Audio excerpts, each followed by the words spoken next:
West Indies Bangladesh প্রথম টি-20-তে হারা যেতে আপনি বাদ দেন, শেষ 10 ওভারে যখন বাংলাদেশের 100 কিছু বেশি রান দরকার তাওহিদ হৃদয় এবং তানজিম সাকিব উইকেটে, আপনি কি এটা একবারের জন্য বিশ্বাস করেছিলেন যে তারা আসলে ম্যাচটা জেতাতে পারবেন? আপনি কি বিশ্বাস করেছিলেন? সেটা সম্পূর্ণ আপনার ব্যাপার। আমি একবারের জন্য বিশ্বাস করিনি, কোনো কারণ নাই। যারা অপোনেন্ট কিভাবে ব্যাট করলো সেটা দেখেও বুঝলো না, শিখলো না, তাদের কাছ থেকে কোনো কিছু আশা করার আসলে নাই। ওয়েস্ট ইন্ডিয়ানরা আপনাদের চেয়ে কম পাওয়ার হিটার, তারাও কিন্তু প্রথম 10 ওভার রয়ে শোয়ে খেলেছে, বুঝে শুনে ব্যাট করেছে, উল্টাপাল্টা কাট শট পুল শট খেলে আমি বিগ হিটার দেখাইতে চায় নাই। তারা ওয়েট করছে সুযোগের জন্য, সময়ের জন্য, বোলার টার্গেট করে মারছে।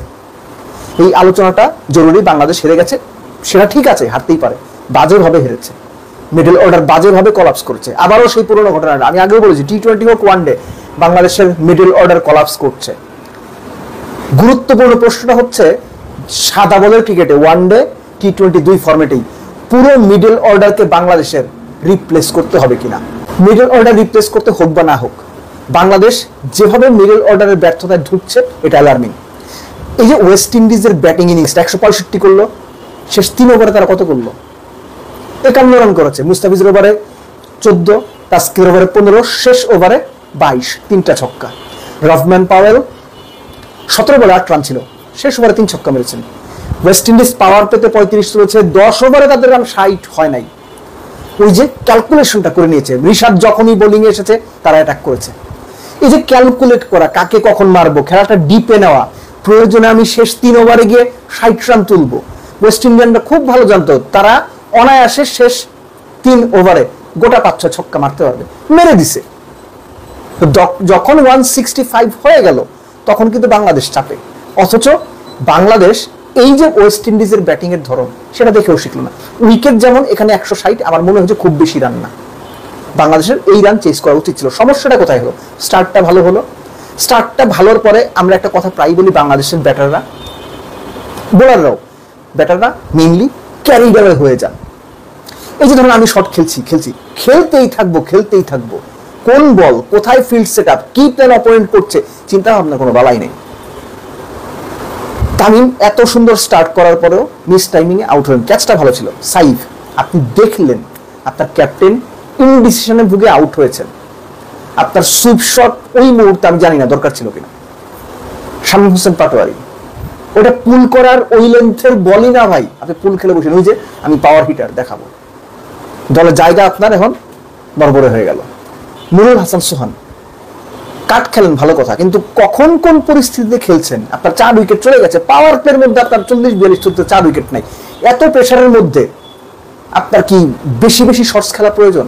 ওয়েস্ট ইন্ডিয়ানরা কিন্তু সেটা করেনি। রয়েছে সামনে খেলেছে, সোজা খেলেছে, ভিতে খেলার চেষ্টা করেছে, শর্ট বল একের জন্য খেলেছে, বড় শট খেলার দিকে তারা শুরুতে সেভাবে ট্রাই করেনি।